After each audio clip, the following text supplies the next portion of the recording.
ব্রহ্মা এসেছেন সেই প্রসাদ পাওয়ার জন্য। আচ্ছা, এখানেও একটা জিনিস জানার আছে, পুরীকে এই ধাম আর তীর্থ, আমরা অনেকে বলি পুরী তীর্থে যাব।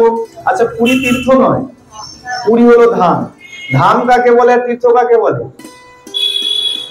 ধাম আর তীর্থ দুটো আলাদা। কাকে কোনটা বলে জানা আছে? প্রেম সে বলো।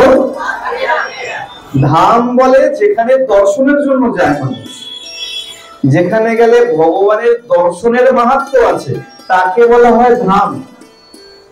আর তীর্থ হচ্ছে যেখানে স্নানের মাহাত্ম্য আছে, যেখানে গেলে স্নান মাহাত্ম্য বেশি, আর সেখানে ভগবানের দর্শন হতে পারে, কিন্তু যেখানে স্নানের মাহাত্ম্য বেশি।